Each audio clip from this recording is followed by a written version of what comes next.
Mumbai's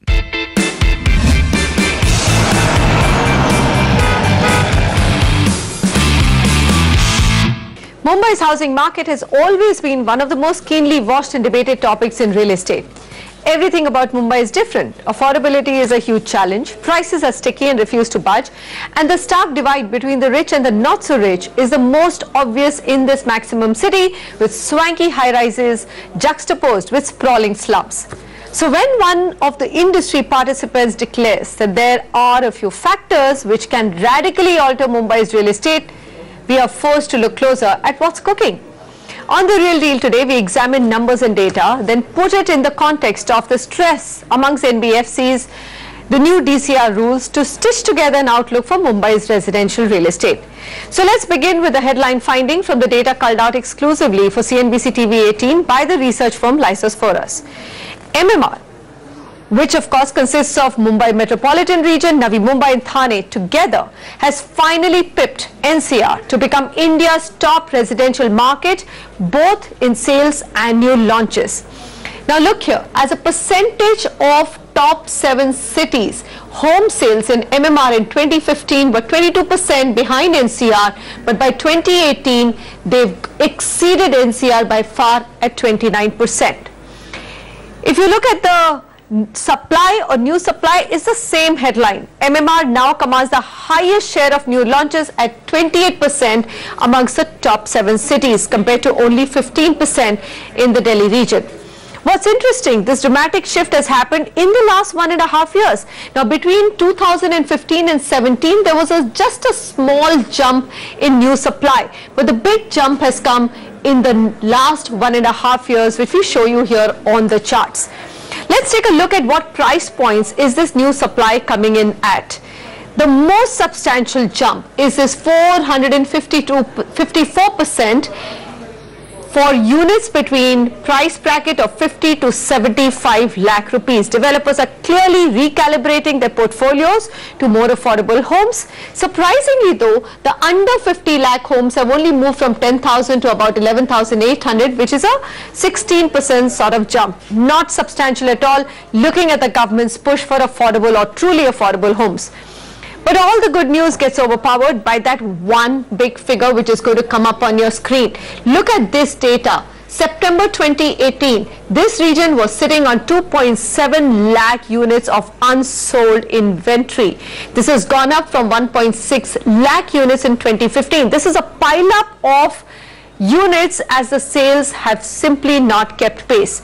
What's surprising is that while builders may be changing their game plan to launch more apartments in the price range of 50 to 75 lakh rupees, this is also the segment which has seen the biggest jump in unsold inventory at 122% almost.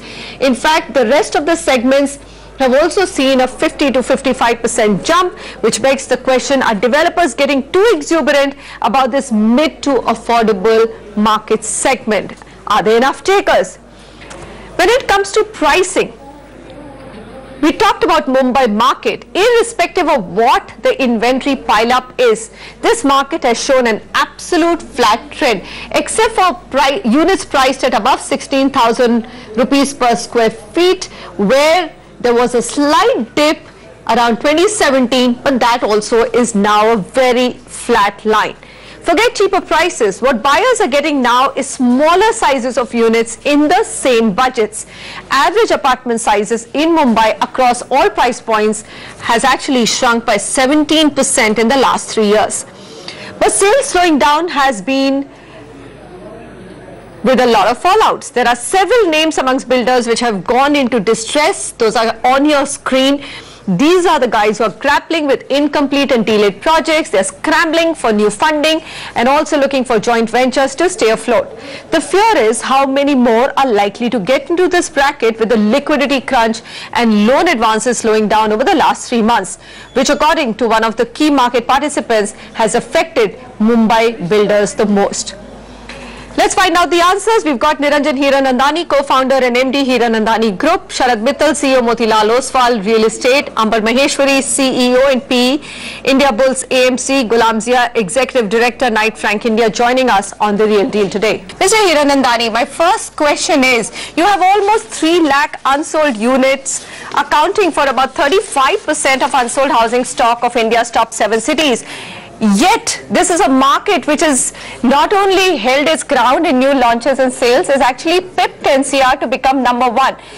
Is the exuberance or the optimism a bit on the higher side? Does the market really corroborate these kind of new launches right now, sir? Manisha, let me tell you and share with you that this is only the beginning. I can promise you that next year this time during Christmas you will see a further growth of 35 to 40% growth in this area. All this MMR region, Navi Mumbai region, Panvel and this area has seen an infrastructure growth which is second to none in the entire country. We are going to have a cross-harbour bridge, a Navi Mumbai airport, connectivity by metro to Thane to all these areas. Connections are all online. In fact, the traffic has become very bad because of the construction of the metros taking place throughout the city. So in fact, what you're going to see is a much higher growth next year than you have seen at present. Just now we are seeing about a 25 to 30% growth. My guesstimate is you will see a 35% further growth in the next 1 year as I see it. Number 2, when you're talking about unsold stock, let me give you my own statistics. Hiranandani Fortune City at Panvel will deliver about 1,000 apartments this year and a total of 2,250 apartments by next December. Out of this, 1,850 flats are already pre-sold. So out of 2,250 apartments, you would calculate in the terms of unsold apartments under construction would be 300 apartments. And remember, most of these apartments are not getting sold at the last stage of construction simply because people do not want to pay GST. So the changes in the policy which have taken place has actually acted as a deterrent to close the transaction before the level. So I don't think that the figures really are fully representative of the demand and interest in the MMR region, because the interest and demand is much higher. So I'm very bullish as far as MMR and Thane and Navi Mumbai are concerned, because we are seeing a growth which is going to be unprecedented, unless of course some new thing lands up and one more tsunami comes before the election, which could happen because the elections are all about these kind of things, surprises which may come up in it. But if nothing really surprises us in the next 6 to 12 months, I promise you, you will see a 35% growth further. All right, Mr. Gulam Zia, would you be that optimistic as Mr. Hiranandani is? Because numbers don't lie, and if I'm looking at the numbers, I mean almost 3 lakhs of unsold units. I agree that these are, you know, just piling up over the years. A lot of these new launches happened actually prior to 2016.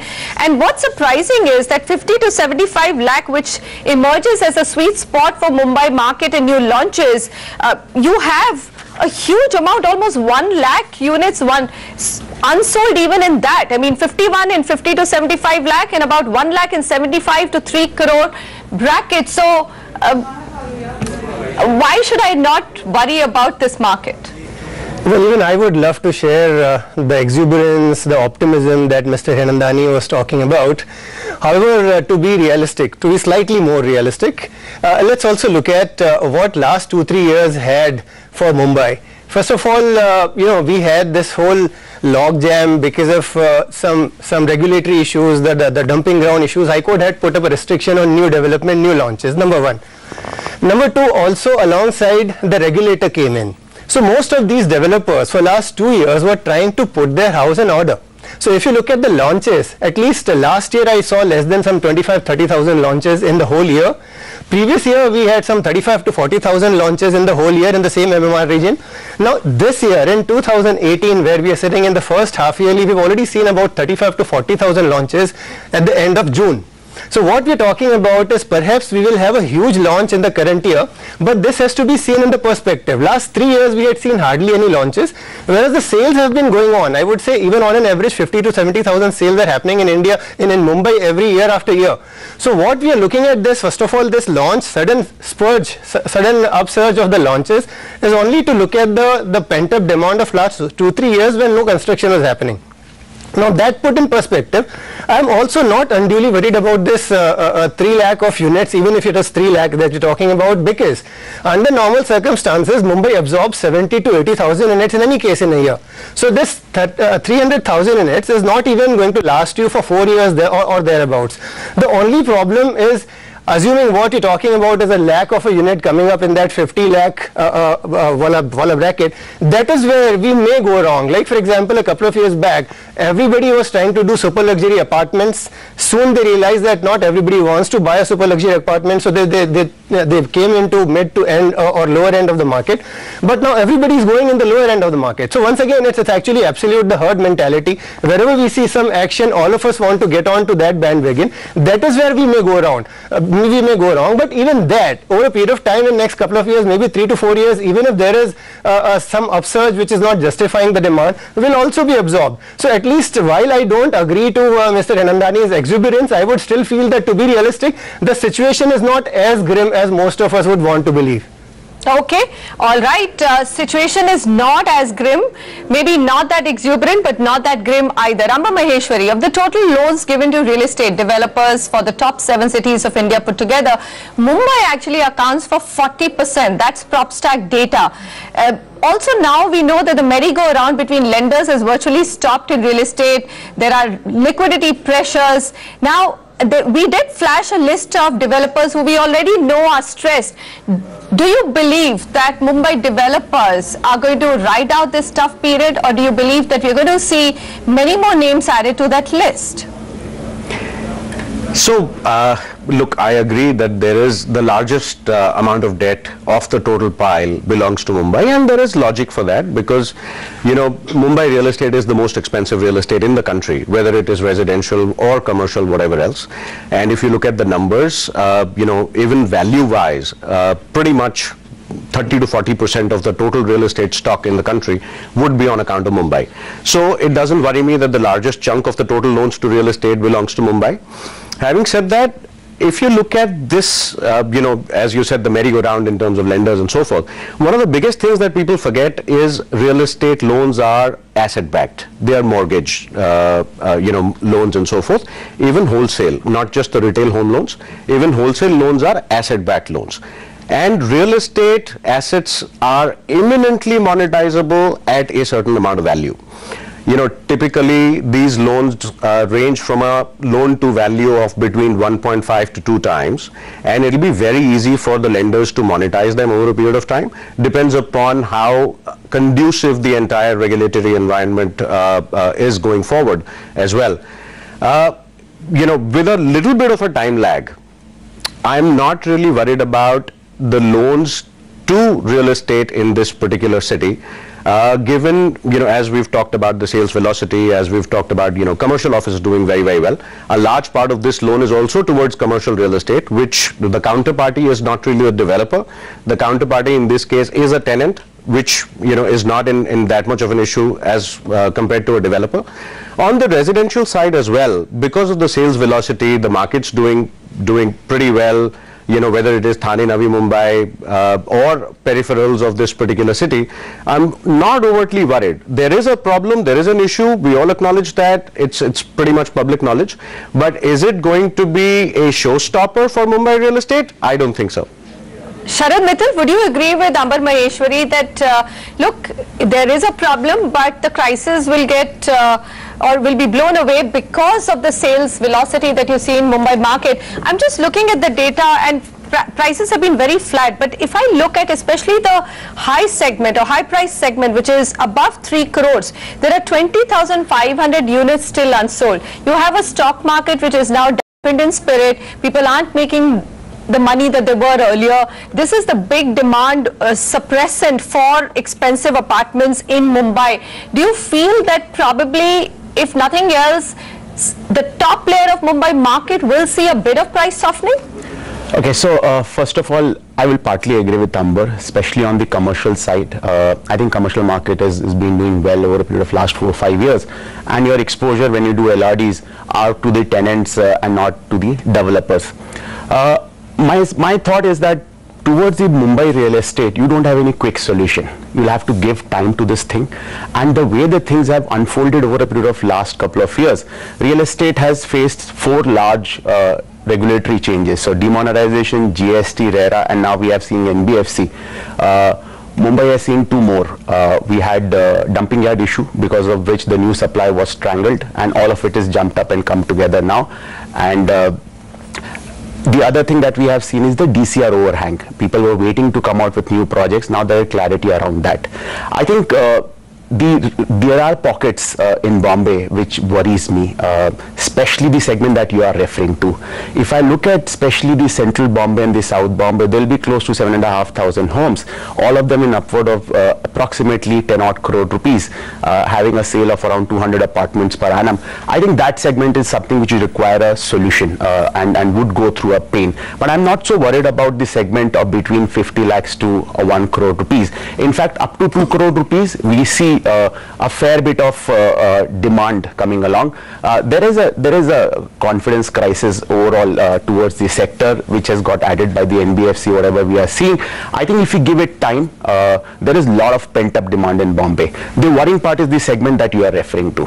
Okay, so I'm going to ask you this question. In that segment of above 10 crores, do you believe to just essentially, if you're not getting the next loans and advances, the round robin of money has stopped, at least case on case basis, prices will crack? So I think the other thing that I want to touch upon was, you see, in Bombay is a very unique city. Rest of the markets, you don't have to really pay so much of premiums cost to the government. You have a base FSI in Bombay, and post that you have to pay a lot of premiums. There is very little room for a price cut for a segment between 12 to 16,000 rupees a square feet. But as soon as you go over 25,000 rupees a square feet, I would say there is a room for some bit of a price correction. But let me tell you, I think the challenge here is the sheer quantity of supply, which will not only get addressed by the price, it will get absorbed over a period of time. Also here, some of the developers would find challenge as compared to the other ones. All right, we'll come back. Gentlemen, we'll take a quick short break. I think the DCR rules and that entire talk about 3,700 acres of hectares of land coming in to the market for more affordable homes, is that likely to happen? The cost of FSI, etc., how's that going to affect the Mumbai market? Stay with us.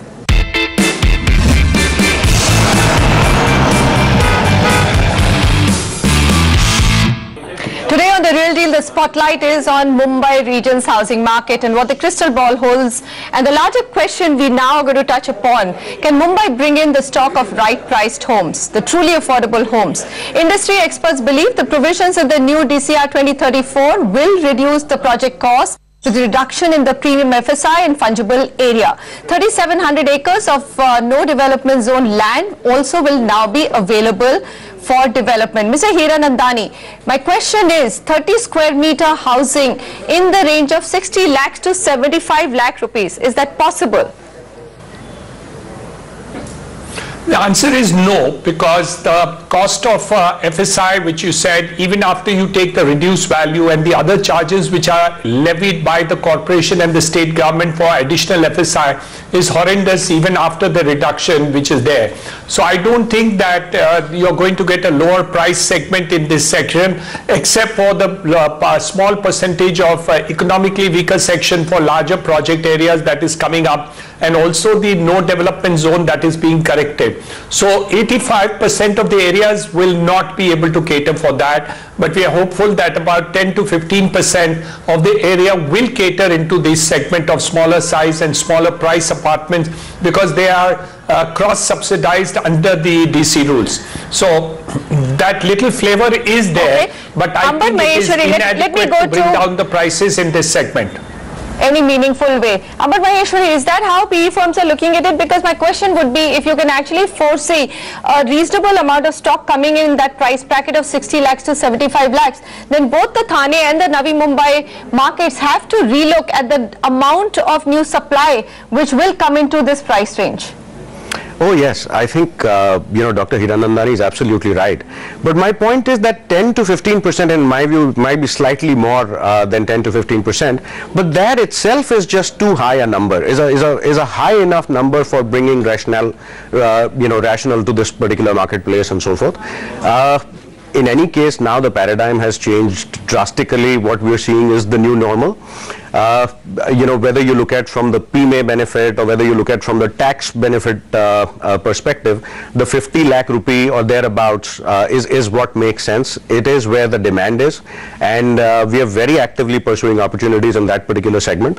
Like I said, that sort of a quantum is high enough, given when Ghulam says that 60,000 apartments get sold per annum in Mumbai, that 10 to 15% of that 3,700 acres is a very large number. Okay, Ghulam Zia, what's your own concern with the new DCR 2034, 3,700 acres, the whole talk about slightly cheaper premiums on FSI and more availability of those 60 lakh to 75 lakh rupee units? Well, I'm positive on that it will add to affordable housing in Mumbai. It's a good scheme. However, I am yet concerned about, first of all, how the infrastructure lobby, how the environment lobby will behave to it. I'm sure there'll be a lot of resistance from certain section of the society for sure, which will only delay it. I'm sure we will get across to that hurdle.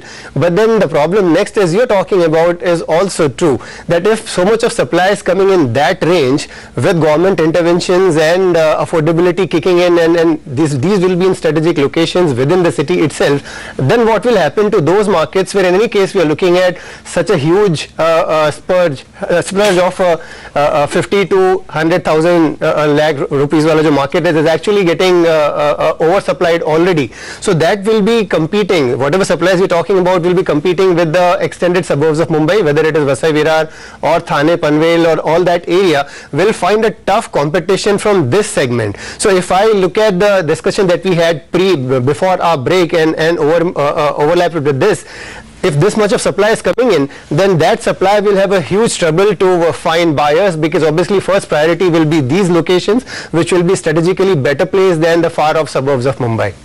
Sharad Mittal, I'm surprised. I mean, I know that even PE funds are now chasing, at least in residential, that 50 lakh to 75 lakh rupee bracket, but are Ghulam and I being too negative about, or just the fear that there will be an oversupply in this area, is that overfounded? So I would say that I agree with Dr. Hiranandani. I think when we look at Mumbai as a market, we cannot look at as an absolute affordability. We need to look at relative affordability. The purchasing power here, if you're comparing it to say Bangalore and Pune or a Noida or a Gurgaon, the purchasing power here is far higher. Also, it being a coastal city, there are various restrictions on the way the city can grow. So I would say my sense in affordability is more closer to 1 crore rupees, and it will be difficult to deliver houses given that the city is going to go vertical, and with the kind of premium cost that one has to pay to the government. I think within the city limits it will be very difficult to deliver a house of 50 to 75 lakhs. The key driver here, about the thing that can change, all the infrastructure projects which are currently underway over a period of next 5 to 6 years would probably make it more easy to commute to slightly slightly suburban, off-suburban areas, and there probably a supply can come easily. In this interim process, with all these new things happening, run up to the elections, Mr. Hiranandani, you said that if nothing changes, we should sail through and Mumbai market will only get stronger. But before you get stronger, are you worried that there could be most developers who would go into stress, sir? Because I do know that Naredco has discussed this very extensively on, names that we don't have. No, it's not a question of names that we don't have. We know there are stressed assets and there are stressed corporates which are happening, and you know the worst is in the NCR region, Noida in particular. Mumbai and Mumbai periphery also has people who are stressed, and they are in difficulties, and they are going through stress times already, and with the NBFC fiasco, probably they will see worse time. I'm not saying that there won't be problems in isolated cases, but I think overall the market is definitely picking up. For our Thane project, we have seen a 35 to 40% increase in sales in the last 3 months.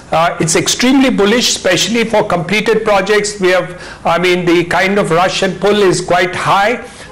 Even the commercial is really strong. So I think a combination of all this which we are talking about, we do see a positive element. But yes, the answer to your question is, are there stressed companies, are there stressed projects? The answer is very much yes. So I think somewhere down there, a consolidation will take place, is taking place, is happening, partly due to RERA, partly due to activism which is taking place. I think it's bound to happen. So you will see problems in this segment. Okay.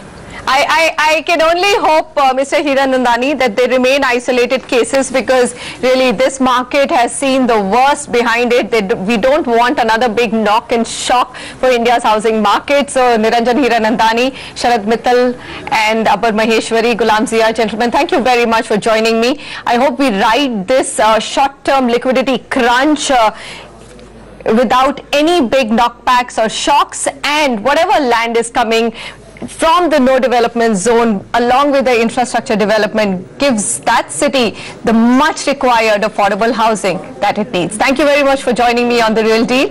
Goodbye from me.